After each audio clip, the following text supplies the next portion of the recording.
Je vous propose de passer à la désignation du représentant du conseil municipal au conseil d'établissement du foyer de personnes âgées et de la résidence médicalisée Henri Marsaudon.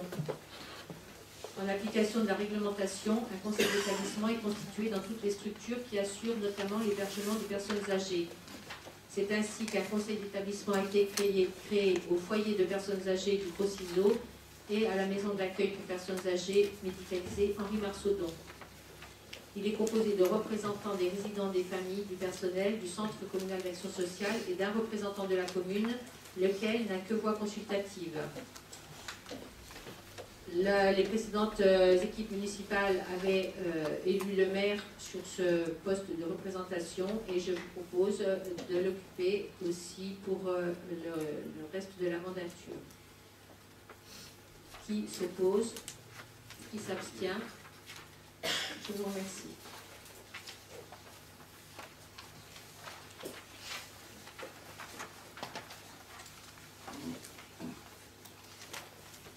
Nous en sommes à la délégation permanente au conseil municipal, du conseil municipal au maire.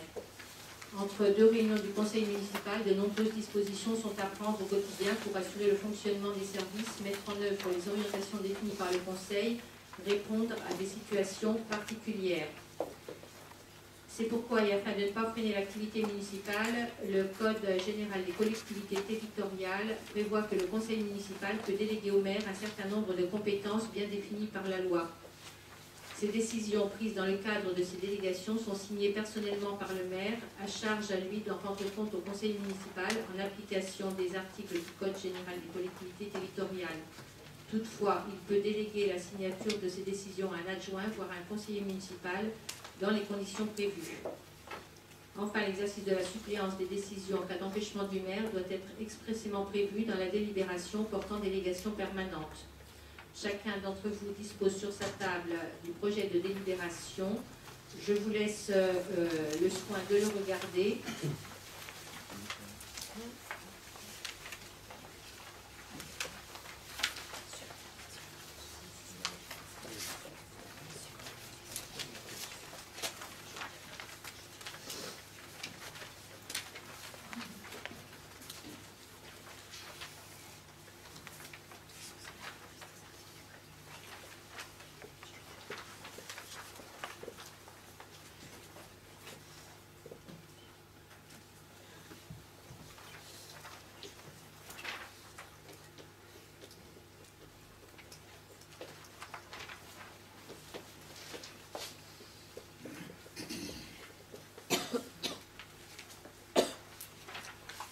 Continuer. Donc le conseil municipal décide de donner la délégation au maire et en cas d'empêchement de ce dernier, M. Friot, premier adjoint, sur ce que vous venez de lire. Je vous propose de passer au vote. Oui, pardon. Juste, on avait déjà évoqué cette question lors du conseil municipal d'installation il y a un an et vous nous aviez apporté une réponse satisfaisante. C'est simplement sur l'autorisation 24. J'espère que vous réitérez le fait que, bien évidemment, le renouvellement de l'adhésion aux associations d'éléments fera lieu avant de cette autorisation d'un débat au sein du conseil municipal. Et ça, vous nous l'aviez dit la dernière fois. De toute façon, une adhésion à non, le renouvellement. Oui, un renouvellement, mais on en parle en conseil municipal. Hein.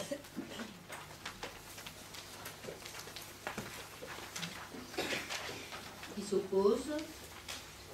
Qui s'abstient? Je vous remercie.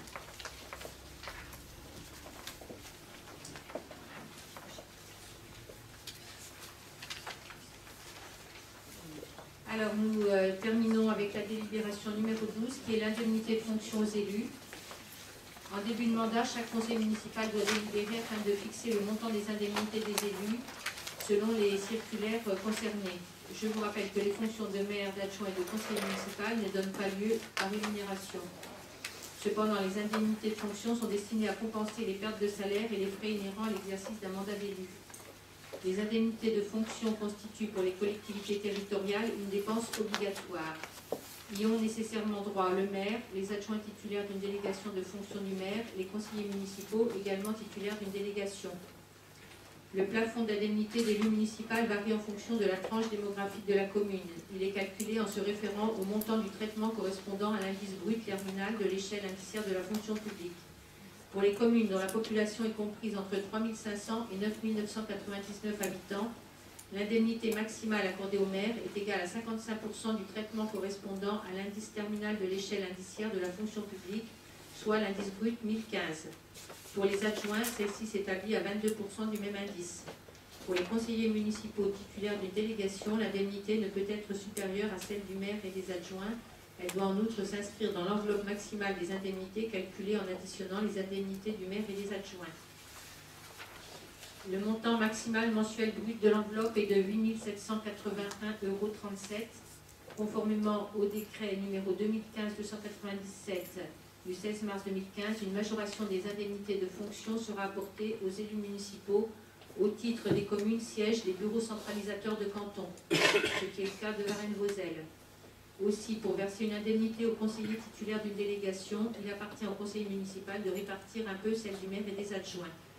C'est ce que je vous propose de faire afin de favoriser le travail collectif, assurer dans les conditions satisfaisantes l'ensemble des tâches auxquelles la ville doit faire face. Les conseillers municipaux titulaires d'une délégation pourraient recevoir une indemnité fixée au taux de 6%, soit 228,09 € brut mensuels.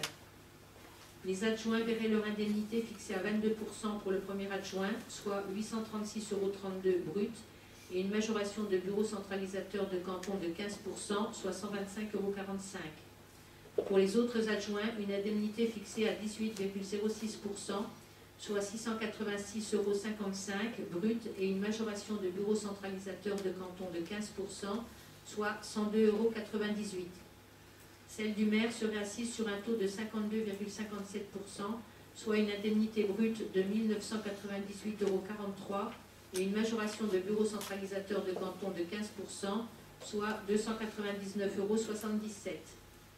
Le versement des indemnités se fera à partir du 27 mars 2015, date d'entrée en fonction des élus.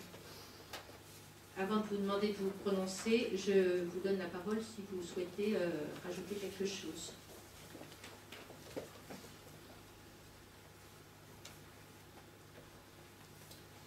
Je vous propose donc de passer au vote. Qui s'oppose? Qui s'abstient? Je vous remercie.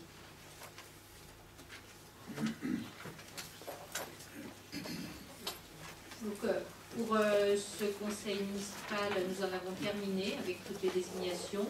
Le prochain conseil municipal est fixé au 28 avril, mardi 28 avril à 18 h, et il fera l'objet du vote du budget.